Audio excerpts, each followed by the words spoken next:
మదనపట్నంలోని బుర్రగూడెంలోని అష్టలక్ష్మి కామాఖ్య ఆలయంలో విగ్రహ ప్రతిష్టాపనోత్సవాల విజయవంతం చేయాలని నిర్వాహకులు తెలిపారు. మందమరి పట్టణంలోని బూర్దగూడెం గ్రామంలోని అష్టలక్ష్మి కామాఖ్య ఆలయంలో మంగళ బుధ గురువారాల్లో ఆలయంలో విగ్రహ ప్రతిష్టాపన మహోత్సవాలు జరుగుతున్నాయని, ఈ నెల 4, 5, 6 తేదీల్లో జరిగే విగ్రహ ప్రతిష్టాపన ఉత్సవాల్లో పాల్గొంటే ఎంతో పుణ్యం లభిస్తుందని సూచించారు. గత 12 జన్మల్లో చేసిన పాపాలు తొలగిపోతాయని సూచించారు. అష్టలక్ష్మి ఆలయంలో 6వ తేదీన ప్రత్యేక పూజలు ఉంటాయని ఆయన సూచించారు. ఈ కార్యక్రమంలో అందరూ పాల్గొని ఆ అష్టలక్ష్మి అమ్మవారి ఆశీస్సులు పొందాలని ఆయన సూచించారు.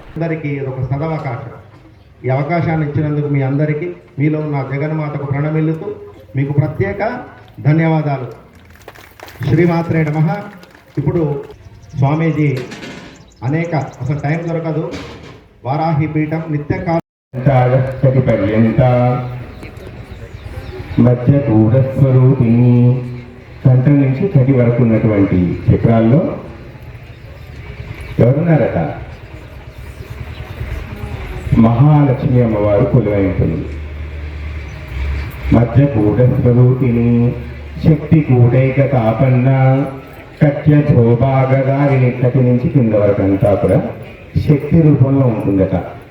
దుర్గాదేవి అంటాం, యోని స్వరూపిణి. ఆవిడంతా శక్తి అంతా ఇలా ఉంటుంది. ఈ 3 కలిస్తేనే పూర్ణ శక్తి. అదే అమ్మ. అంటే మనలో అమ్మ ఉంది కదా. శక్తి గూఢైకతాపన్న కట్య ధోపాగదాయిని మూల మంత్రాత్మిక మూల కూటత్రయకలేబర. కూటత్రయముడు 3 కూటాలు కలిసినటువంటి కలేబరంలో ఉండట ఆ తల్లి. మూల కూటత్రయకలేబర కులామృతైక రసిక. అలాగా నామాన్ని అనుసంధానం చేసుకోవడం ఒకటి చాలా ముఖ్యం. మనం ఎంత నేర్చుకున్నామనే దాన్ని ఇక్కడి నుంచి బయటకు వస్తుంది. అలాగే ఇంకా కొన్ని నామాలని 98వ నామం నుంచి అనుకుంటాను.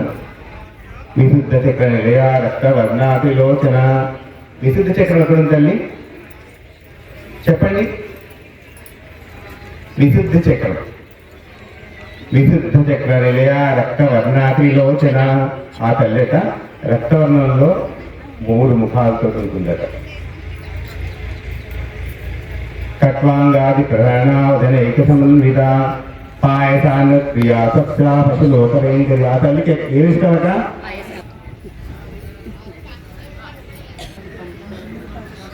అనాహతార్థ నిలయ వదన కాలరాత్రి శక్తిలో కలిసినటువంటి అన్నం.